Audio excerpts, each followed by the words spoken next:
Hello बच्चों, कैसे हो आप सभी लोग? आराम से हो ना? मैं आपका टीचर रजन पांडे आपको केमिस्ट्री पढ़ाने के लिए उपस्थित हुआ हूँ। केमिस्ट्री में मैंने 9th का केमिस्ट्री का चैप्टर नंबर 1 लेक्चर नंबर ये 5 है। आज का लेक्चर इस चैप्टर को ख़त्म करने वाला होगा, मतलब ये लेक्चर आज कंप्लीट कर देगा आपके चैप्टर नंबर 1 को। तो लेक्चर नंबर 5 है ये, उसके पहले चैप्टर नंबर 1 है।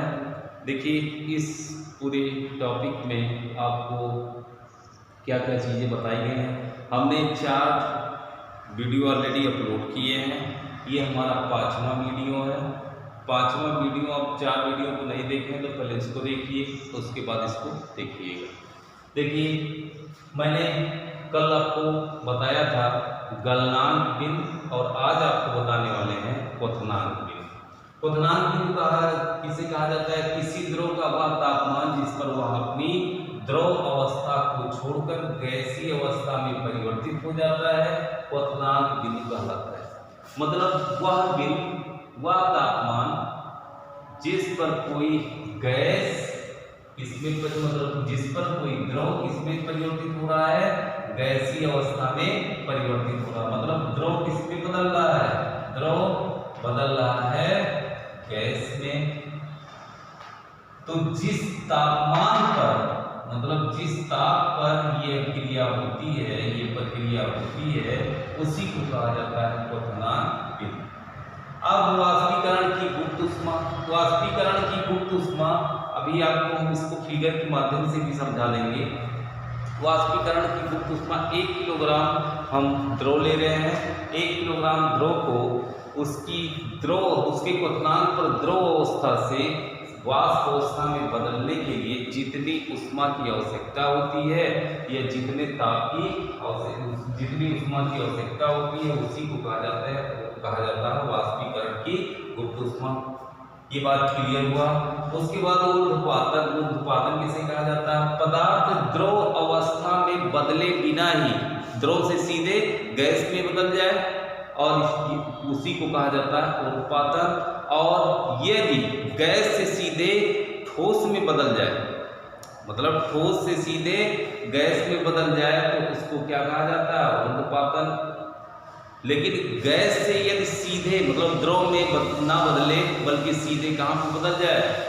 अगर ठोस में बदल जाए तो उसको कहा जाता है निक्षेपण। क्या कहा जाता है? निक्षेपण। जैसे कपूर है अमोनियम क्लोराइड, इसका एग्जाम्पल हम बता दें आपको। इसके हैं एग्जाम्पल क्या है, दोनों पॉइंट हम देखिए। अब इसको फिगर के माध्यम से समझेंगे। फिगर के माध्यम से समझिए। आप इसको कॉपी पर लिख लेंगे। देखिए, फिगर के माध्यम से समझेंगे। देखो, जैसे हम इसमें एक पात्र है, पात्र में हम भर दिए पानी। क्या भर दिए? पानी भर दिए। पानी भर दिए, यहाँ एक थर्मामीटर लगा दिए। क्या लगा दिए? थर्मामीटर। और इसको वर्नर के द्वारा गर्म करने लगे। इसके द्वारा, वर्नर के द्वारा हम इसको गर्म कर रहे हैं। गर्म करेंगे तो इसका तापमान बढ़ेगा, द्रव का तापमान क्या होगा? बढ़ेगा। और बढ़ते बढ़ते जब इसका तापमान 100 डिग्री हो जाएगा, 100 डिग्री सेंटीग्रेड हो जाएगा, तो ये द्रव उबलने लगती है। और उबलना ही, जिस ताप पर ये उबलती है, इसी ताप को कहा जाता है क्वथनांक। क्या कहा जाता है? क्वथनांक। परिभाषा हम पहले लिखा चुके हैं, समझिए। क्या कहा जाता है? क्वथनांक। ये बात समझ में आया? जिस ताप पर द्रव उबलती है उसको क्या कहा जाता है? क्वथनांक कहा जाता है। क्वथनांक पर अब ये है कि क्वथनांक, अब यहाँ पर जैसे क्वथनांक पर पहुंचता है टेम्परेचर, तो टेम्परेचर इसको ऑलरेडी आप गर्म कर रहे हैं, तब भी इसका ताप 100 से 101 नहीं होता है, 100 पर फिक्स हो जाता है। कितने पर फिक्स हो जाता है? 101 वायुमंडलीय के आधार पर 100 डिग्री सेंटीग्रेड पर इसका ताप जाकर के क्या हो जाता है? फिक्स हो जाता है। अब ये ताप क्यों नहीं बढ़ रहा है? क्यों नहीं रहा है? क्योंकि यहाँ से आप जान लीजिए कि क्या बन रहा है, जैसे द्रव जो है वाष्प में बदल रहा है। क्या किसमें बदल रहा है? वाष्प में। तो द्रव से वाष्प में बदलने के लिए जो अतिरिक्त ऊष्मा लगती है, इसी ऊष्मा को कहा जाता है गुप्त ऊष्मा। क्या कहाँ चला जाता है? मतलब जैसे टेम्परेचर इसका बढ़ा रहे हैं, इसको ऑलरेडी गर्म कर रहे हैं, तो इसका ताप 100 तक तो बढ़ता है। इसके बाद ये निश्चित फिक्स क्यों हो जा रहा है? फिक्स होने का एक ही वजह है। क्या वजह है? कि वहां पर ये क्वथनांक पर जब पहुंच गया, तो क्वथनांक पर पहुंचने के बाद टेम्परेचर क्या हो जाता है? फिक्स हो जाता है। टेम्परेचर इससे ज्यादा नहीं बढ़ेगा। कब ये बढ़ेगा? जब पूरा के पूरा द्रव किसमें बदल जाए? वाष्प में बदल जाए। इस प्रकार आप इसको गर्म करते हैं, तो गर्म करने की वजह से लगातार गर्म करने लेकिन टेम्परेचर नहीं बढ़ रहा है, तो ये ऊष्मा जाती कहाँ है? तो यही ऊष्मा किसमें खर्च होती है? अवस्था बदलने में। इसमें खर्च होती है अवस्था बदलने में, द्रव अवस्था से वाष्प अवस्था में बदलने में खर्च होती है। और इसी ऊष्मा को कहा जाता है, जो अतिरिक्त दी जाती है कि टेम्परेचर ना बढ़े, वाष्पीकरण की गुप्त ऊष्मा। इसीलिए वाष्प का जो ताप ऊष्मा होता है, उबलते जल की ऊष्मा से अधिक होता है। वाष्प की मतलब ऊष्मा क्या होता है? उबलते जल की वाष्प की ऊष्मा उबलते जल की ऊष्मा से अधिक होता है। क्यों? क्योंकि वाष्प में गुप्त ऊष्मा भी होती है। तो ये समझ में आया? चलिए, सब टॉपिक आपका क्लियर हो गया। अब यहीं पर आपको एक बताते हैं कि कैसे आप पहचानेंगे ठोस, द्रव, गैस तीनों के बारे में। देखिए, जैसे ठोस है, ठोस, द्रव, गैस, ऐसे आप भी मान लीजिएगा, ठोस, द्रव और गैस। ठोस द्रव में जब बदलती है तो उसी को कहा जाता है गलना। क्या कहा जाता है? गलना। जिस ताप पर गलती है उसी को कहा जाता है गलना। द्रव गैस में बदलती है, द्रव किसमें बदलती है? गैस में चेंज होती है,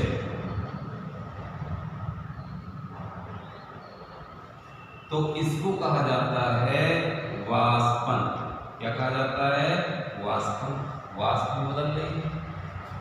और गैस अगर सीधे ठोस में बदल रही है तो इसको कहा जाता है निक्षेपण। क्या कहा जाता है? निक्षेपण। फिर द्रव अगर ठोस में बदल रहा है, द्रव ठोस में बदल रहा है, तो इसको कहा जाता है जमना। क्या कहा जाता है? और ठोस अगर सीधे गैस में बदल रहा है तो इसको कहा जाता है ऊर्ध्वपातन। क्या कहा जाता है? ऊर्ध्वपातन। और गैस यदि द्रव में बदल रहा है तो इसको क्या कहा जाएगा? आप बताइए।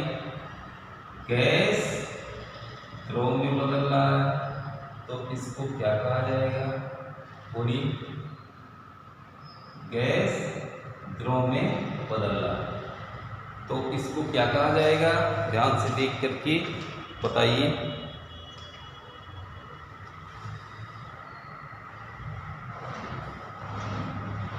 क्या कहा जाएगा? गैस द्रव में बदले तो संघनन। ऐसे बना लीजिएगा। तो यहाँ तक क्लियर हुआ। अब इसको पहले आप उतार लीजिए, फिर आगे की बात डिस्कस कर रहे हैं हम। आगे हम सब लोग ताप परिवर्तन के प्रभाव के बारे में अध्ययन करेंगे। यदि तापमान कम किया जाए तब भी कण जो है आपस में नजदीक आते हैं। तापमान कम करके और दाब को सिलेंडर में गैस ले करके उसे संपीड़ित करना मतलब दबाना करें तो कणों के बीच की दूरी कम हो जाती है तथा गैस द्रव में बदल जाता है। मतलब दाब बढ़ाने पर कण पास आते हैं और दाब घटाने से कण दूर दूर जाते हैं। मैं इस चीज का एग्जाम्पल दे रहा हूँ। जैसे ये सिलेंडर है, सिलेंडर में हमने ले लिया कोई गैस, क्या ले लिया, गैस ले लिया। बाय द वे गैस में ये जो गैस के अणुओं की संख्या है जितनी भी है, यहाँ पर एक पिस्टन लगा है, कितने अणु हैं गैस के। अब पिस्टन को हम ऊपर से दबा सकते हैं, जब दबाएंगे, दबाने के बाद देखिए कौन सी संरचना आपको प्राप्त हो रही है। बाय द वे यहाँ तक हम दबाए 3 3 6 3 9 3 12 3 15 2 17 मालिक्यूल्स हैं। तो 1 2 3 4 5 6 7 8 9 10 12 13 14 15 16 17। ध्यान दीजिए, यही 17 मालिक्यूल्स और कम आयतन में आ गए तो मालिक्यूल्स मतलब अणुओं के बीच या कणों के बीच की दूरी क्या हो गई, कम हो गई। तो कम होते होते सबसे ज्यादा गैस मतलब अणुओं के बीच की दूरी किसमें होती है, गैस में। अब गैस का कम कर दिया जाए, द्रव का के बराबर कर दिया जाए, तो ये गैस जिसे दबा करके इसको कम कर दिया जाए द्रव के बराबर, तो ये गैस क्या हो जाती है, द्रव में बदल जाती है। इसी को कहा जाता है द्रव का जमना। तो द्रव का मतलब गैस का क्या होता है, द्रव में। अब ये गैस क्या हो गई, द्रव में बदल गई, और गैस का द्रव में बदलना ही क्या कहलाता है, संघनन। क्या कहलाता है, संघनन। तो इस प्रकार प्रेशर बढ़ाने पर, प्रेशर बढ़ा दिया जाए तब गैस क्या होती है, अपनी अवस्था को बदल देती है। लेकिन ये ठोस, ये कार्बन डाइऑक्साइड जो गैस होती है, ये सीधे इसको जब आप गैस को सीधे दबाएंगे तो ये द्रव में ना बदल करके सीधे ठोस में बदलती है। उसी कारण ठोस कार्बन डाइऑक्साइड को शुष्क बर्फ भी कहते हैं। मतलब ये द्रव में नहीं बदलती है, सीधे किसमें बदल जाती है, ठोस में बदल जाती है। इसलिए इसको क्या कहा जाता है, शुष्क बर्फ कहा जाता है। वाष्पीकरण किसे कहा जाता है, या सतह पर होने वाली प्रक्रिया है जिसमें द्रव पदार्थों में सतह के कण क्वथनांक से नीचे किसी तापमान पर वाष्प में बदलने लगते हैं। मतलब ये सतह के जितने भी अणु होते हैं वो अपनी सतह को छोड़ करके बाहर निकलते रहते हैं। बाहर निकलना ही क्वथनांक के नीचे किसी भी ताप पर वाष्पीकरण तो इस समय भी हो रहा है। क्वथनांक 100 डिग्री सेंटीग्रेड, लेकिन टेम्परेचर कितना होगा, ज़्यादा से ज़्यादा 35 डिग्री सेंटीग्रेड। तो ये वाष्पीकरण होता रहता है।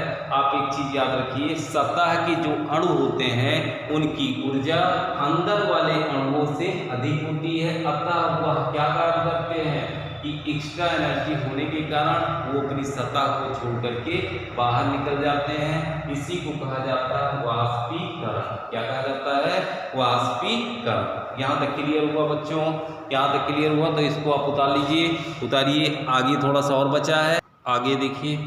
वाष्पीकरण को प्रभावित करने वाले कारक, वाष्पीकरण को इतने कारक प्रभावित करते हैं। सतह का क्षेत्रफल, ध्यान दीजिए, सतह का क्षेत्रफल मतलब सरफेस पर कणों की संख्या ज्यादा होगी तो वाष्पीकरण क्या होगा, ज्यादा होगा। जैसे इस पात्र में सतह का क्षेत्रफल इतना है और एक पात्र ये है, सतह का क्षेत्रफल ये। वाष्पीकरण किसमें ज्यादा होगा, इसमें ज्यादा होगा, इसमें। इसके सतह में ज्यादा अणु है इसलिए इस पर वाष्पीकरण अधिक होगा। मतलब सतह का क्षेत्रफल बढ़ा देने पर वाष्पीकरण भी क्या हो जाता है, बढ़ जाता है। एक लाइन लिख लीजिएगा, सतह का क्षेत्रफल बढ़ाने से वाष्पीकरण भी क्या हो जाता है, बढ़ जाता है।